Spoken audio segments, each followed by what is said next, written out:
This is a powerful We're new going to concept. revolutionize It's voice really all messages about where we data want to collection and change. analysis. We need to have an to active change voice. ideas are what we A fresh passive ideas voice are what won't we get us really where we need. want to go. You are listening to Active Voice with your host Llewellyn King.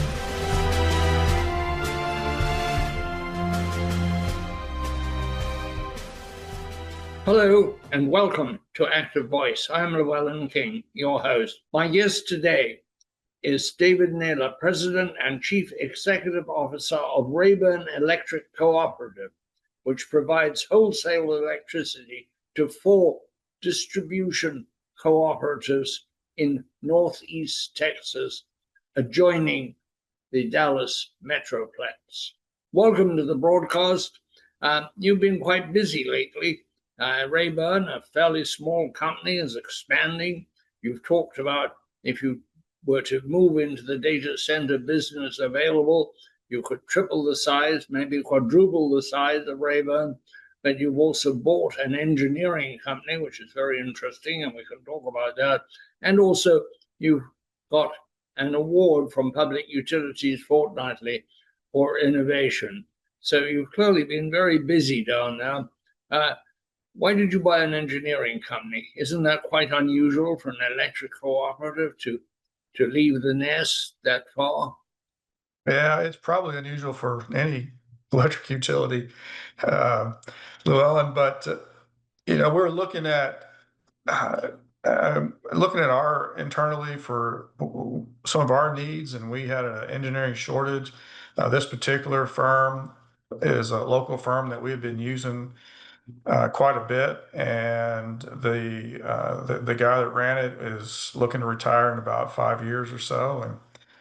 And we really loved the way that he had that program and that company operating. And as we started going down the path and looking to see if it fit, I mean, this became an option. It was like, what if we just acquire it, and then we can expand our services and potentially even expand the consulting firm more into the cooperative program. And of course, being a cooperative, not for profit, any additional revenues that we collect from others helps to offset our member rates.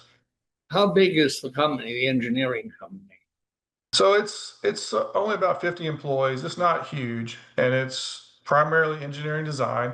They do all the civil work for us. They'll do some of the electrical design, and they'll do surveying, and we use them to LiDAR our facilities and transmission lines as well. But it's not a huge firm, but it does a lot of nice work.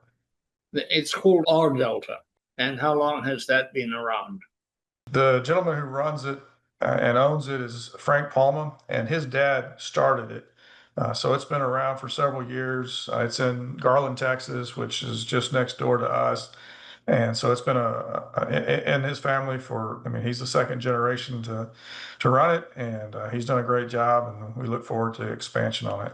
How much did Rayburn pay for it? So we used we hired an outside consultant to evaluate it for us, and we paid we paid $12 million for it. The other thing that's on the news horizon for you, which has happened, is that you've gotten an award from Public Utilities Fortnightly for innovation. Congratulations. Did they cite anything in particular? I know that Steve Metnick, who runs Public Utilities Fortnightly, has an encyclopedic knowledge of the utility business. Yeah, that was a nice honor, and I mean, I think I was just the one that represented Rayburn. The reality is, we've got a lot of great folks that really put pencil and practice to paper. But it was really Llewellyn's primarily about just some of the changes and challenges that Rayburn has overcome, both from Winter Storm Uri, and then the acquisition of our Rayburn Energy Station, and then even on top of that, our Rayburn Energy Station 2, where we're the only co-op that's participating in the Texas Energy Fund for new generation. Why are you the only co-op that's participating in the fund? Each co-op has their own decision-making process, and I can't really speak to what the decisions for others were. For us, it was great timing. We were looking to expand our generation fleet already, and so the Texas Energy Fund being passed when it did, it provides a nice incentive for our members. The administration has moved against solar power and against wind power. Has that affected you? That has not really affected us. We do have a contract for a solar project that's supposed to come online in the next year or two, and it's been pushed back, and so we'll see. But fortunately for us, that's one piece of the puzzle, and we were able to pivot away from those and not have an impact significantly on our system. You're building a gas turbine plant. How is that coming? Is it on schedule, at cost? Well, it's still early in the process. It is on schedule. I mean, we're pretty early in the scheme of things. We're negotiating the EPC contract now. The turbines have already been ordered, and the major equipment's already been ordered, so we know we have those committed, and they'll start being delivered next year. Batteries are very important everywhere, but particularly so in Texas and probably California. Certainly, the head of ERCOT told me that batteries got ERCOT through some very tough situation. Are you installing batteries? We are not. For us, we just haven't been able to get them to pencil out. But I mean, you're exactly right, Llewellyn, and they have definitely been a benefit here during the summer months. What's happening in ERCOT, and I suspect is not unique to ERCOT, but as the sun goes down, the solar output decreases, but the load hasn't dropped off as much. And the wind in West Texas is an evening product, or at least that's when the wind blows.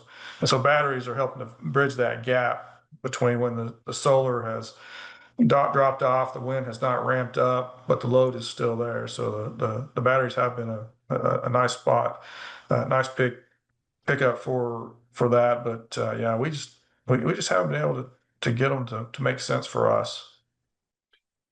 AI, does that make sense for you? Artificial intelligence is everywhere, and it certainly is a dominant talking point. Yeah, we need all the intelligence we can get, so we'll take it. We're definitely looking at AI. I mean, I think the electric utility space is prime ground and fertile ground for AI. Just from the forecasting of load and market prices, weather, but then also using it as we evaluate our system. We're even using it or looking into it for security. As we monitor, particularly as Rayburn, as we expand our system, we do a lot of cameras and remote work, and so our remote monitoring, and so AI is a nice little tool there that helps us to catch things that a individual watching, however many monitors might miss. So we're definitely looking at AI in just about any space that we can. How about serving AI? How about providing power to data centers, the big issue in many utility discussions? Yeah, we've got about 600 megawatts that have now gone through the ERCOT process and are underway as far as construction. We've got we probably have 3 gig of data center load that's in the ERCOT process, and we're talking to them, whether it's they self-supply, whether we supply. How does that? What's the best way to meet that load? But it's a nice load to have, but we're definitely in the middle of it, just like I think just most utilities are. Is there some danger that it'll become the tail that wags the dog? That's a big tell.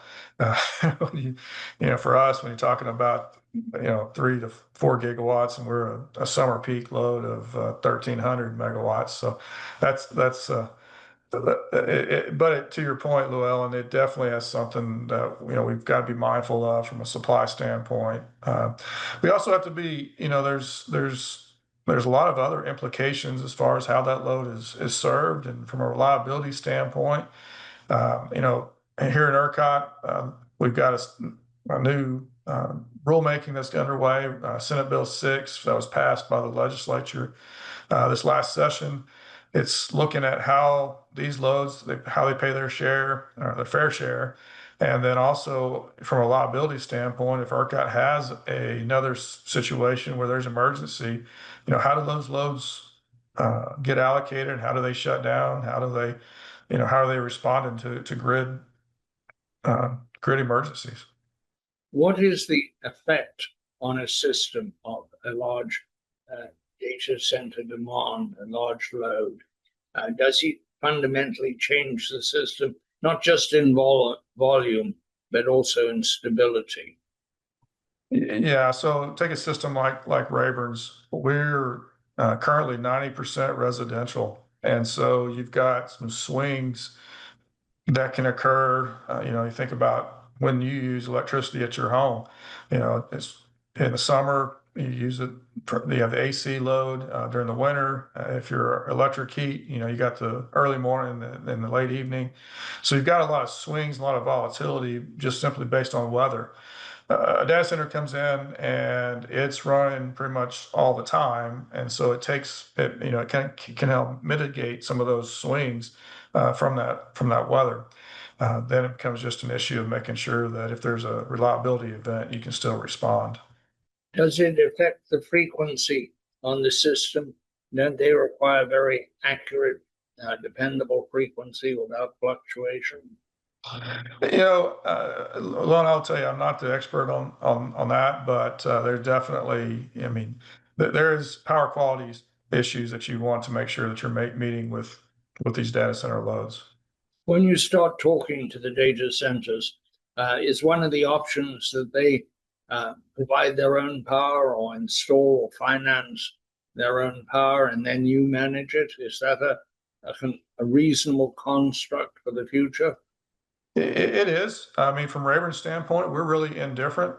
We'll look to supply it if they want us to supply it, but if they've got in some cases, some of the data centers already have contracts or at least commitments for turbines, and so we're able to utilize that scenario and provide the expertise there. So for us, it's 6 one, half dozen the other. How do you want to handle it? We're able to accommodate it just based on our current structure. Do you plan to build new turbines to meet this new load? Well, that's really a tough question. The short answer is no, we're not. At least not without a firm financial commitment from the data center. We just simply cannot leave any type of stranded cost on our members to subsidize one way or the other. So, before we make a commitment for any capacity or any new generation, or frankly, any infrastructure, even the transmission side of things, we're making sure we have a firm commitment from those data centers that they'll either pay for it up front or they're going to pay for it over a short period of time. But we just simply don't have the bandwidth, don't have the margin, and don't have the extra cash to be able to spend just as to take a position that's frankly is not hedged, if you will. You mentioned 600 megawatts in planning. Where will the power come from? So at those levels, we have enough excess power to be able to supply those. The markets can also handle that as well. So once you start getting to these gig and higher, and it's all cumulative too, right, Llewellyn? Those that come up first, can have some excess. If we have excess, we can run it, use it for those loads. But then as they continue to grow, we're just not going to have that capacity, at least not right now. You are listening to Active Voice with your host Llewellyn King.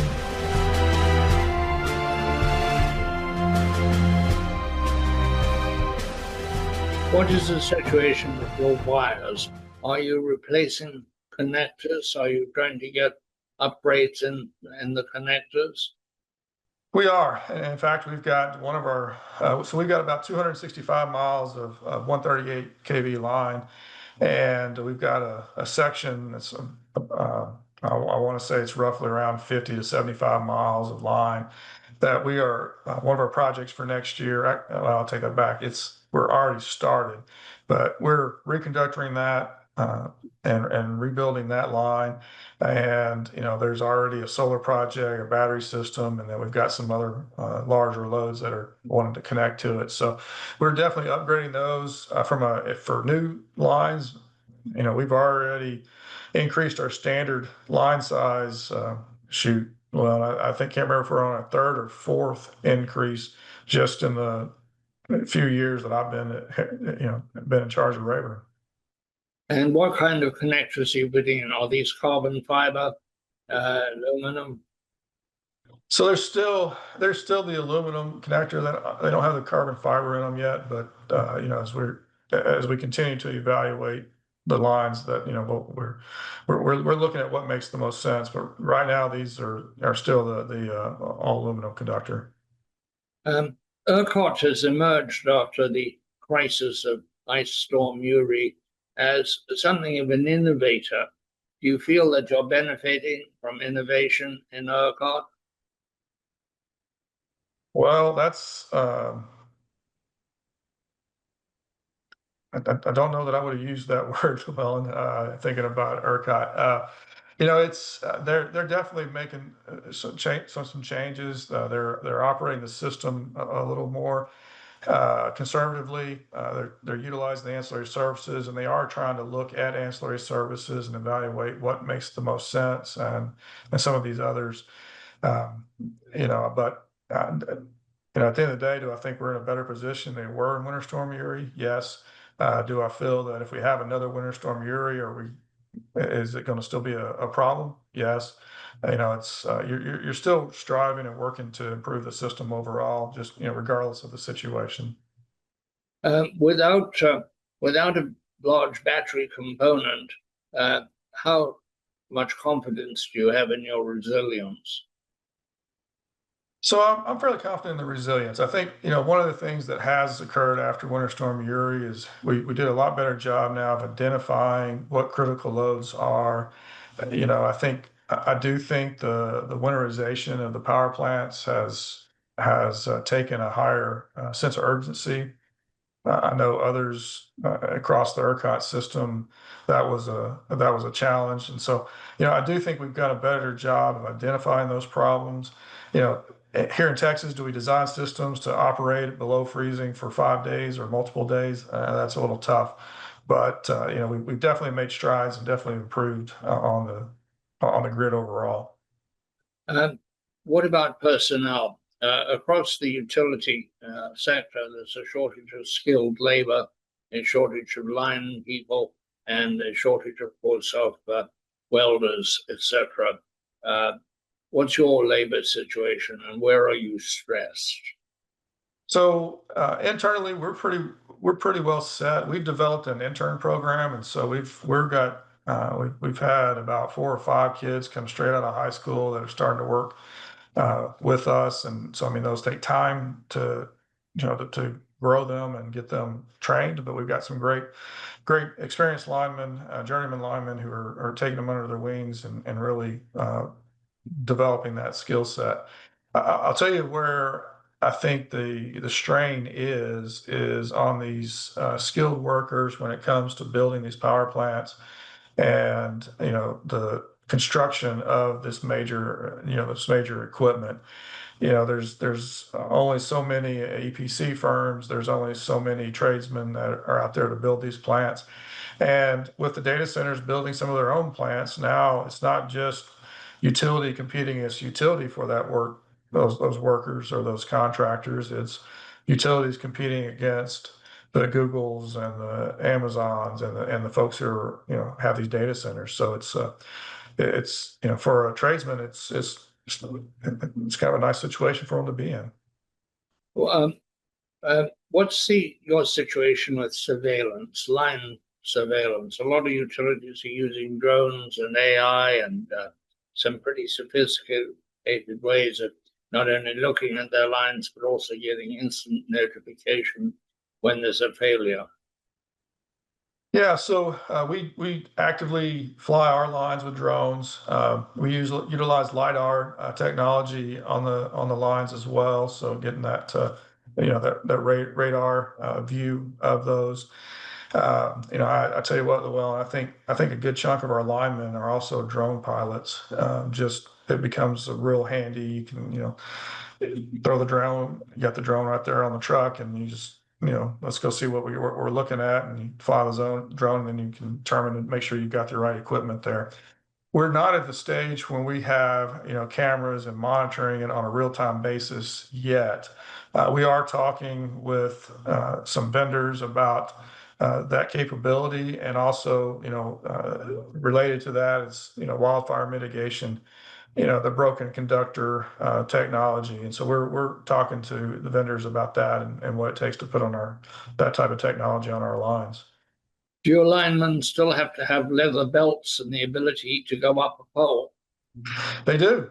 In fact, they see, I think it was just a couple of months ago, they did their climbing certifications, and but they don't go up on the pole a lot, but they still have to make sure that they can.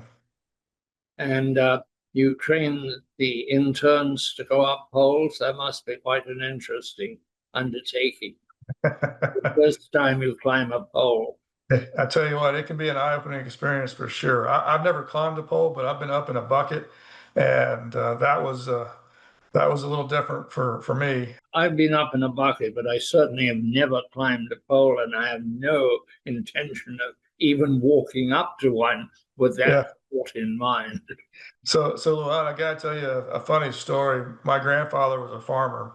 He raised chickens and cows, and he's one of those where he told me the story of when electricity was run to his house by the co-op there in his place in Arkansas. And so when I'm getting ready to go to college, and I tell him, "Hey, Grandpa, I'm going to become an electrical engineer," and his first response was, "You're not one of those that's going to climb poles, right?" I said, "No, sir. That's not my goal there." But my father was he called himself an engineer. He was a mechanic, and he was a very good climber. He never climbed poles, but he climbed windmills. He climbed all kinds of tank stands. When I was a small kid, it terrified me to see him hanging on with one hand and working with a wrench in the other hand. I felt very concerned for him, but he did not have any accidents climbing. He had plenty of accidents, but they weren't climbing. And people forget how tough that work can be. Yeah. What is the retirement age for a lineman? Given that, there comes a point where your body can't do what it used to do. Yeah, so we don't have a set retirement age or mandatory retirement age, but I can tell you, Llewellyn, we're looking as some of our linemen start to age. What are some things that we can do they can become trainers. They're able to they can still operate some of the equipment. Maybe they're not actually climbing the poles, but being in a bucket's a little different. So again, we're very mindful of that. I mean, safety is a big deal, and I'm very appreciative of the work that these guys do. And if they ever feel unsafe, then we're looking to how can we find a different role for them. And so, but again, we don't have a mandatory retirement age. It's just let's make sure we've got the depth, and then we've got positions for them if we that we can rotate them out if we need to. And I know our members do the same thing. They'll rotate the older linemen into different roles as well. I've often said that electricity is good for people, and therefore people who work in electricity tend on the whole to enjoy their jobs and to be glad of them. Would you like to add something to that thought, or endorse it, or contradict it? I can't contradict it. I think people genuinely like to feel that they are contributing to the good of society, that they're making life better. And electricity definitely does that. And it's something that everybody needs, something everybody wants. Up until we started having broadband internet, I think it was the number one. If electricity went out, I think that was your biggest complaint about electricity. I think now internet's probably taken over from that. But yeah, I think it gives people, folks like to know that they're making a difference, and electricity does that. And so being able to impact folks through an electric utility, through the electric work, it makes you feel good because you know that you're making a difference. David Naylor, President of Rayburn Electric and Chief Executive Officer there. It's a pleasure to talk to you. Thank you for joining me on Active Voice.